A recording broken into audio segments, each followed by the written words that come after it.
Hey everybody, welcome to my QCon Plus talk about the unreasonable effectiveness of zero-shot learning. My name is Roland Meertens and I'm really excited about the opportunity to speak to you today. Before we get started though, I just want to reflect on the whole online conference experience. What I still love most about QCon is meeting new interesting people, discussing challenges in your work, in artificial intelligence, in robotics, etc. and answering questions you might have about this talk or about anything AI related. So I'm currently in the chat. I can answer any question you have, and I hope to see you in the hallway track later. Now let's get started by talking about machine learning projects in general. In my career, I often went through the following phases when setting up a machine learning project. I would often first determine the requirements of what my program or neural network has to do. I would then go out and collect and label data, and then I would train a machine learning model, and only then would I deploy my model and get feedback from my boss, other teams, clients, etc. So unfortunately, I noticed that the first time I would define my requirements, I would often miss things, get things wrong. Requirements would change if you're working in a startup quite often. And the collecting and labeling data step is very expensive and takes a long time. So before you get any feedback and before your requirements are probably going to change, it takes you a long time, and that's a really expensive process.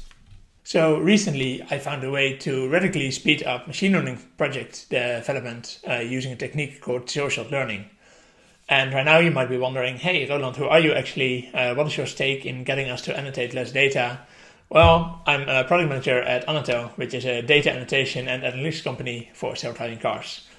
So although it might sound pretty ironic that someone who has a stake in data annotation is going to tell you about doing less data annotation, I think it's important to make sure that people have a good understanding of what kind of problem they're trying to solve before they actually go at it, and that way they can build the high quality data sets which are necessary, especially for self-driving car projects. So if we go back to the problem at hand, I think the big underlying question for this talk is, can we start by determining requirements and deploying our application at the same time? Wouldn't that be dreamy? Wouldn't it be fantastic if we could do that? So to assess this question, I basically thought of two projects to try to do during this talk, which might benefit from something like zero-shot learning. So the first idea I had was, let's say that we have a startup, Lyriclicious or something, and we want to determine the language a lyric is written or song is written in. So let's say that you have the lyric, I'm in love with the shape of you, that's English, Allo on dance, that would of course be a French song, 99 Luftballons would be a German song. So yeah, we basically need a function which gets some text as input and gets the language as output.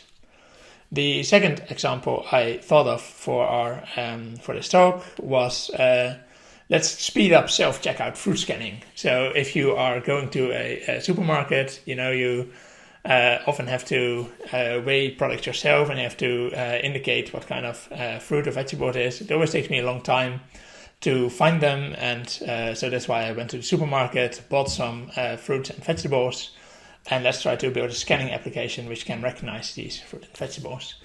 And it actually took me a bit of time to do this because when I was buying it, the person behind the desk couldn't find the code for a carrot. So I thought that made the problem extra relevant. So yeah. Maybe right now take a bit of a moment to think about how you would approach these problems normally. What kind of data would you collect? How much time would that take? An example, especially if in the case of these examples, if you were really working at a startup, what kind of changes in requirements can you expect in the future? Do you think that new languages will be added? Do you think there are seasonal fruits and vegetables we didn't even consider right now? So how would that all, and maybe what kind of collisions would you see between the different fruits and vegetables, which would be hard to get for an AI to get right? Just reflect on that for a bit. And while you do that, I will talk about so-called foundational models.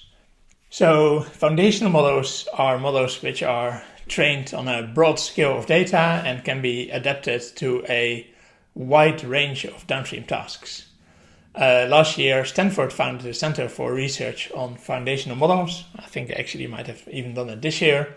And these models are too big to train for yourself or by yourself. So you have to download a pre-trained model or use an API. It's basically you just download the model and you kind of maybe treat it as a black box. Especially during this talk, we will do that. The new research field is kind of trying to see what can we do with these models, how can we use them. And you might already know a couple of these models. So one example is GPT-3, which can finish your natural language query. OpenAI Codex can finish your code if you have an invite to GitHub Copilot. And there's OpenAI CLIP, which operates on images and text. So let's start with the first model we're going to look at today. GPT-3, which is a generative pre-trained transformer. It's basically an autocomplete algorithm. So if you give it a sequence of tokens or a sequence of letters or a sequence of text, it will try to predict the next token or the next text. It is pre-trained in a generative unsupervised manner on 570 gigabytes of internet data.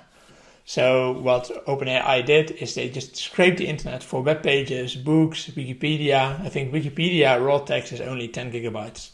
So the model has seen a lot of text, has seen a lot of things. And it's also a massive model with 175 billion parameters. So it won't even fit on your GPU anymore. So it can only be used through the OpenAI API.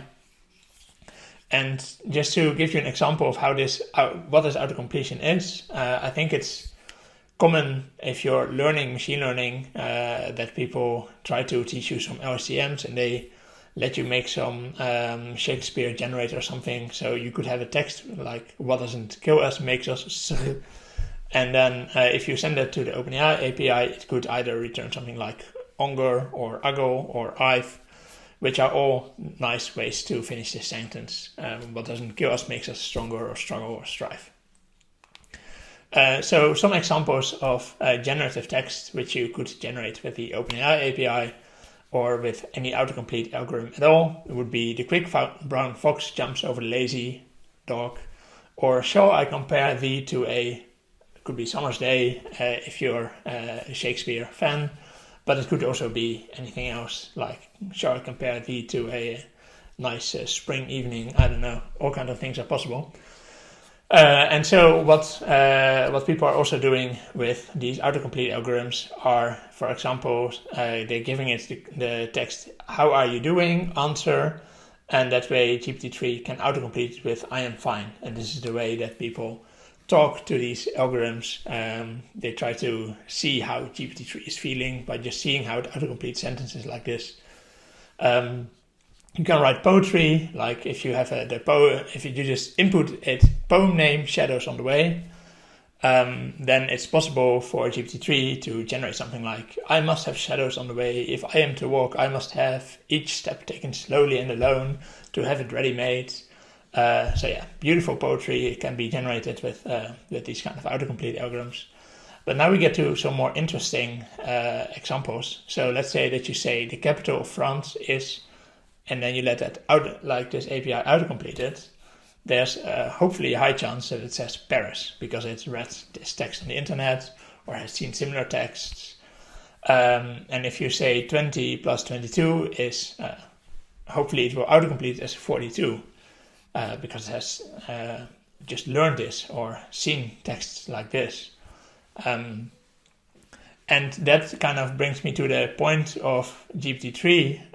It's not just an interesting thing to play with. You can actually try to use it as a generic everything in and out API. With, of course, the asterisks that there are no guarantees at all on correct performance. But everything which can be represented as a complete this text task. for which general knowledge is required can be given to GPT-3. And in my experience, it kind of can take everything which like a bored high schooler would do on like a test.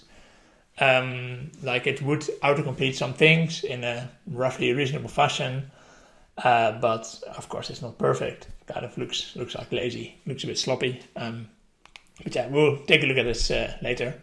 So these are two examples of something which GPT-3 can handle if you want to see it as an API. You could let it autocomplete the text. This is a program which translates English text to French. English, hello, French. And then GPT-3 will probably return bonjour. Whoa, it's a translation API now, if you phrase it this way. And this is actually a zero-shot example. No training data was given to this specific program to make it do this task. And if you, for example, on the right have, this is a program which improves English grammar, poor English output, I eat the purple berries, good English output, I ate the purple berries, poor English input, the patient was died, good English output, hopefully you get the patient died. And this is an example of a one-shot learning task. So you give the algorithm, or you give this program, or this autocomplete algorithm, one example of a text which it has to autocomplete, and then it has to complete next things. So if we go back to our solving our lyrics use case in a zero-shot fashion, you can just say, hey, this is a program which determines the language. Song lyrics are written in lyric, and then you give the lyric, and then language, and then it has to autocomplete this language. So I wrote this simple function. I used the OpenAI API, and as you can see, it's really a small function if you use that API. But yeah, if you give the text, I'm in love with the shape of you, it will return English. If you give it alors on danse, even if you make a spelling mistake like I do from the looks of it, it will return French. And if you say noisy luchtballons, it will return German. Whoa, isn't it great? We had 0 examples, and it still does the thing. We still have this Python function which returns the correct answer. Yeah, I think this is brilliant, and this really can speed up our product development if we had this as a product. So I want to give you some pro tips because I've been playing around with this for a long time over the last spring. In case you only have a few answer options, like in this case, we might only say, oh, we have English, French, or German. It makes sense to tell that to GPT-3 in the first line. So you can say this is a program which determines if text is English, French, or German. So it doesn't necessarily repeat things it saw in the text before, but it does seem to prime these words to come up more quickly. And the second tip is that language models are few-shot learners. So that's the title of the paper OpenAI used to announce GPT-3 to the world. But it basically means that if you give it some examples, the autocompletion will work better. So it's a good primer for your query. So try to use each of the possible use cases, or maybe try to use each of the languages before you give it a new language, and then it will hopefully latch onto that. And the last tip, which I frequently do, is I allow the API to return multiple options, or like multiple autocomplete options, like with what doesn't kill us makes us. So like I just let it return 3 things. And then you can use a heuristic to select the best option. Like you can have something return, I don't know, three answers for what what language a song text is in. And then I just, because I know it's either French, English, or German, I would just see if it returned any of these things, and then I use that. So yeah, that's it for GPT-3. You can sign up on the OpenAI website for the beta, and hopefully get access if you have a good idea. That brings me to my second task, which we wanted to tackle during this talk, zero-shot image classification. Well, OpenAI also has something for that. They have OpenAI CLIP, which stands for Contrastive Language Image Pre-training. And what this model does is that it brings together text and image embeddings. So it generates an embedding for each text, and it generates an embedding for each image. And these inputs are aligned to each other. So the way this model is trained is that, for example, you have a set of images, like an image of a cute puppy, And then you have a set of texts like Pepper the Aussie pup. And the way it's trained is that hopefully the distance between the picture of this puppy and the embedding of this picture of this puppy and the embedding of the text Pepper the Aussie pup, that is really close to each other. And it's trained on 400 million image text pairs, which were scraped from the internet. So if you can imagine that someone did indeed put an image of a puppy on the internet and did write under it, "This is Pepper the Aussie pup." And the brilliant thing is that because we have an embedding for text and we have an embedding for images, and these are aligned to each other, we can use this for zero-shot prediction of images. So if you have a picture of a puppy, you can have, and you know that it's either a plane or a car or a dog or a bird, you can just get the embedding for a photo of a plane, car, dog, and bird, and then see which of the embeddings of these texts is closest to the embedding of the image. And hopefully that would be a photo of a dog query. So now let's go back to solving our scanning application using zero-shot learning. So what we can do is we can get an embedding for each of the labels we have, like the carrot, potato, a bunch of grapes, and an empty table, in this case, if we want to know if there's actually something on the table. And then we can get an embedding for a picture we took of our vegetable, or our fruit, or our empty table. And then we can determine the distance between the embedding of our picture and the embeddings of the labels and pick the one closest for our classification.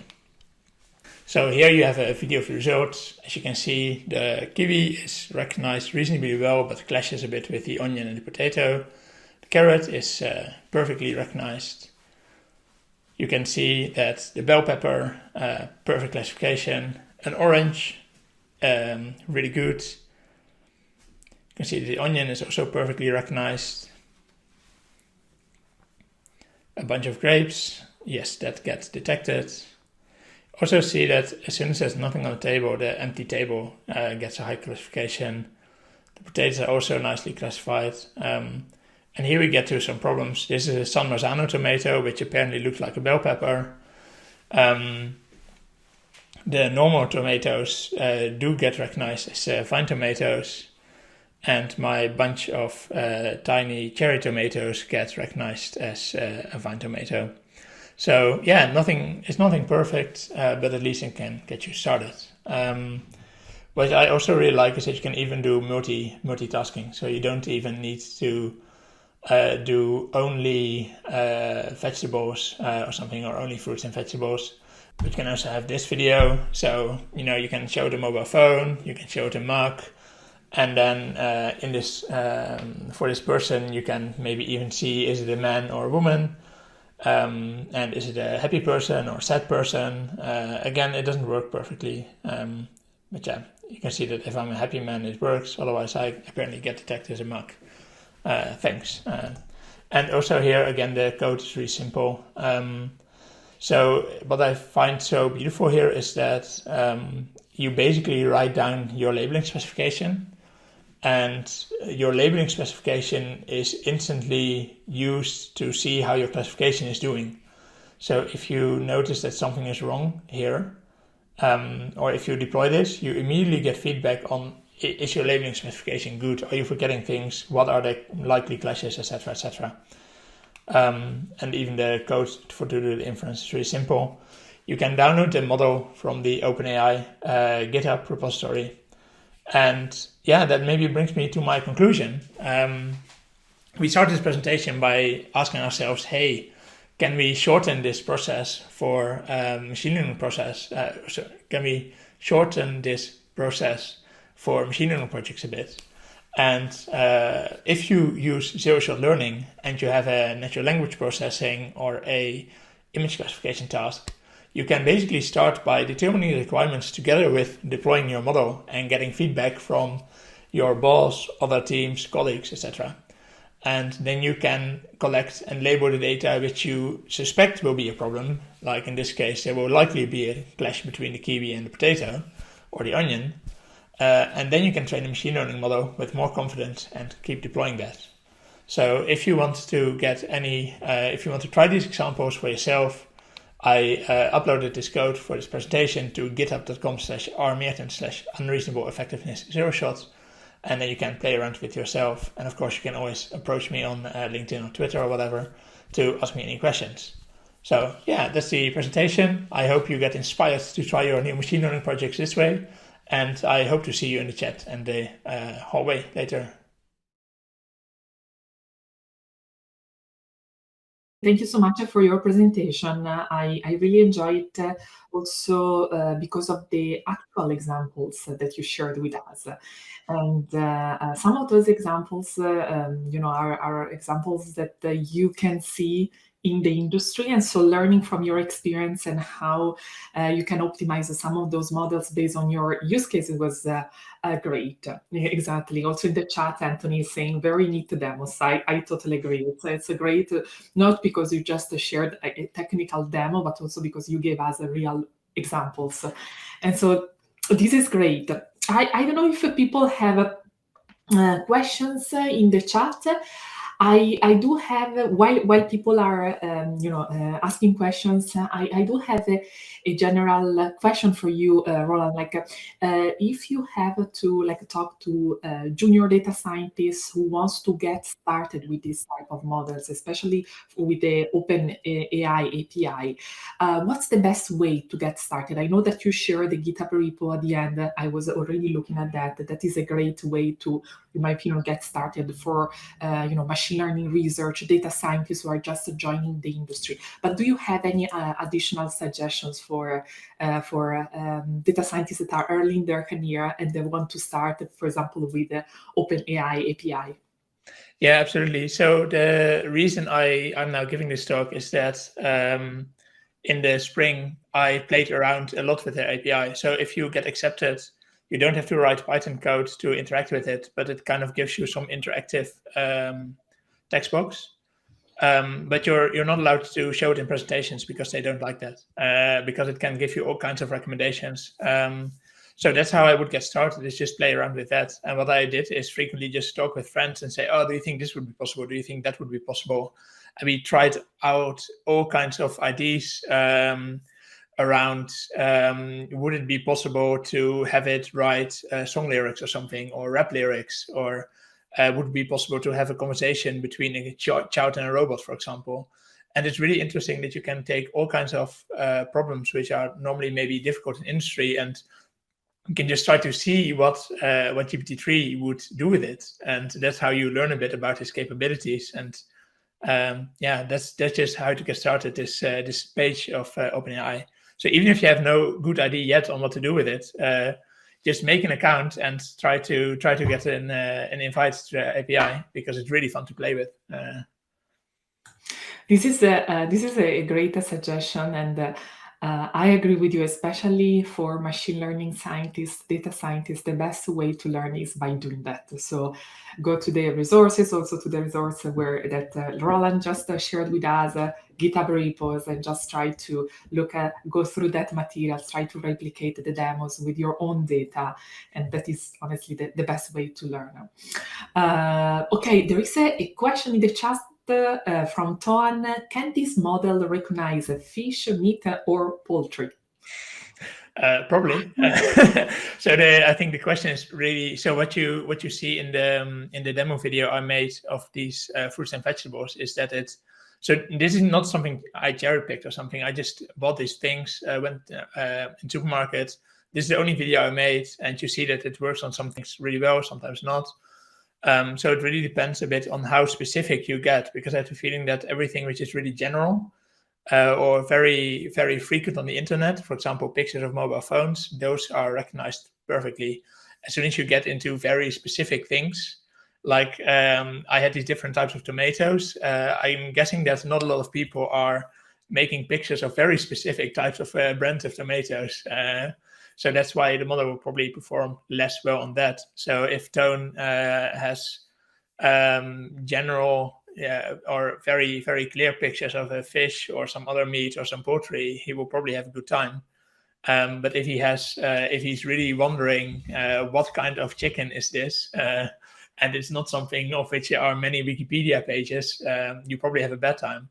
But yeah, I think that you can at least already start by just going back maybe a bit to your talk. You can at least get started by deploying it, and then you can already set up your machine learning pipeline, because I think we already tried establishing that collecting your data and training everything and setting up this training pipeline, that takes a long time. That's hard work. Absolutely. I see also that there is another question. Have you tried fine-tuning CLIP for your specific problem, like for distinguishing specific types of tomatoes, as you mentioned? This is a great question. I had a similar question from a Kwan. Yeah, I think that's I think that now something which I maybe didn't really address very well is the difference between those kind of foundational models where you are not doing any post training or fine tuning, and pre-trained models like we already know in machine learning for a couple of years, where you take something which is trained on ImageNet and you try to fine tune it. So I didn't try any fine tuning with CLIP. But that sounds something which is more suitable for a pre-trained model. So I didn't try that. But one thing which I do think would be very useful is that if you try CLIP, and visualization here is everything, you can at least already get started by collecting all this data. You can already see maybe if the model is very confident in its prediction or not. And then you can label all the things which you are not very confident, or where the model is not very confident on, and use that as your data set. So that way, with less data, you can hopefully establish something even better by just using CLIP early on.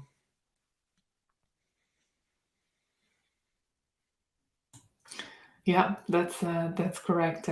I don't know if there are other questions in the chat, but I remember once there was a question that I received. I think it was on Twitter, and there was a data scientist who was using the GPT-3 model, and at that time, that data scientist was mentioning to me that it wasn't free as yet. I know that right now, it's open source, so it's free, it's accessible. What was, Roland, your experience with this open source approach? And I'm correct, right, that there is no cost associated with using, especially the question was for the GPT-3 model. Yeah, I think that the problem with GPT-3 is that so I think that is still kind of closed source, but the big problem with it is that you can't run inference on it because it doesn't fit in one computer. So it's really hard to set it up for yourself. There are some open source alternatives where people are training similar sized models with open data. Right now, I think that if you make an account on the OpenAI website, you have some like free space you can use. I think I paid 50 cents in making this talk through their API. Just by trying a lot of things and trying out lots of things. So I think that it can become expensive if you rely on it, but on the other hand, it's cheaper than making your own thing. I don't know if you're exactly interested in more the open source aspect or more the cost aspect. Yeah. No, I think this person was asking specifically for the cost associated. So that's great to know. To be also aware of these, that there are some costs associated to it. But again, if you are like building a solution, is you just need to be aware of these costs. I see that there are. Yeah, sorry, Roland. Yeah, Anthony is in the meantime. I also see it that he is trying to educate people by sending the CLIP paper. Yeah, indeed. For the you do know it tries to recognize things which are common occurring on Wikipedia. Maybe about the cost, something else which I didn't really address is that there are different models of GPT-3. So you have this really big one, and then you have some tinier ones. The tinier ones are cheaper to use inference with, but of course have a less good performance. So for some tasks, I noticed that, for example, for this language task, you can use a model with less parameters because it probably learned the differences between different languages. But if you are, for example, doing a chat application, the higher quality of a chat you want, the better your model has to be. So you have to kind of figure out what fits best for your use case. Totally.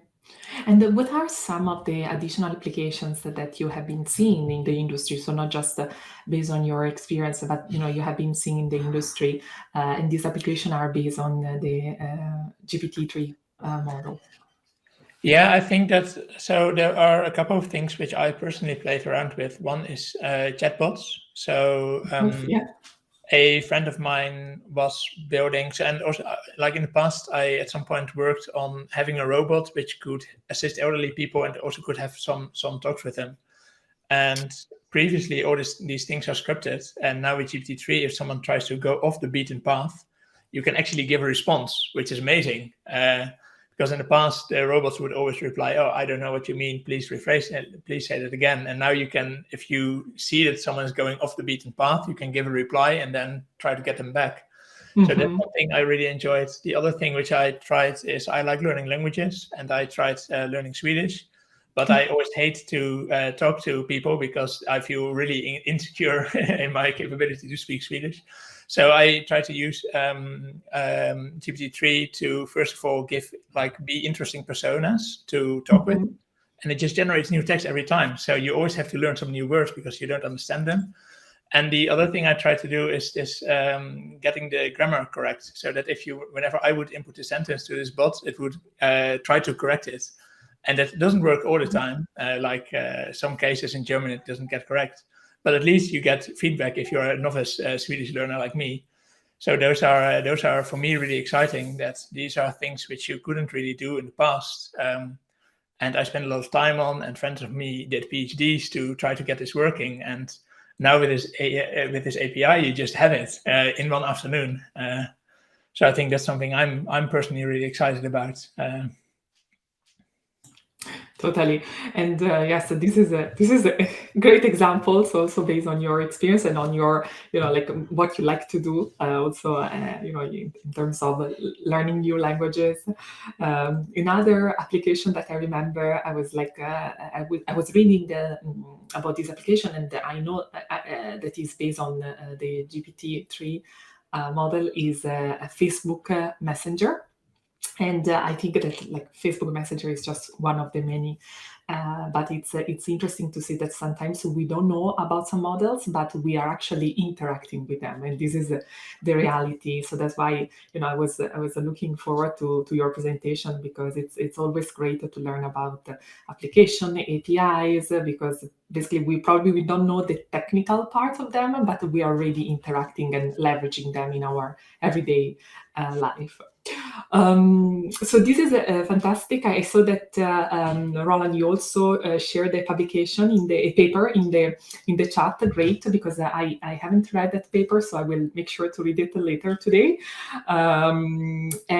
So since we have a few minutes left, if there are no additional questions in the chat, I just want to ask you a question, Roland, like based on your experience in the industry, how did you get started with machine learning, and what was your experience in the industry? Did you join your company just after your studies, or you were at other companies before? Were you in the different roles?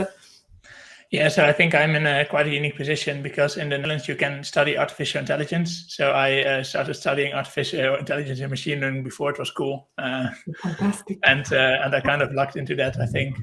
But if you're getting started now, I think, especially for machine learning, I would kind of recommend to start doing Kaggle competitions, because or at least for me, I always like to have a concrete problem, and then you can try to solve it, and then you can also look at solutions and see what other people are doing. So that's something I would do. I think I wrote an article on InfoQ. I will post that on Slack about how to get hired as a machine learning engineer. I just realized that. So there I try to recommend a lot of sources of papers or talks or books, etc., which you can read if you want to, or things you can practice if you want to become a machine learning engineer. So I'll post that on Slack in the QCon Slack. Fantastic. And it's great because when I asked you this question, I didn't know about the article that you wrote. So it sounds like a perfect question for you. I agree, because every time that I talk to customers, they always ask me, okay, how did you get started with machine learning, AI, data science as well? And so it's great. I will make sure that I will share your article in the future. And yes, please add that to our Slack channel. And I know that we are at time, and Roland, I think he will be also in the hangout room on Zoom. I think that here you can find the link to it. And so if you have additional questions, you are interested in anything that Roland shared today and the work that he's doing, please feel free to join us there and ask your questions also there. Thank you again, Roland. It was a fantastic session, really. Happy to be here and see you all in the Zoom room.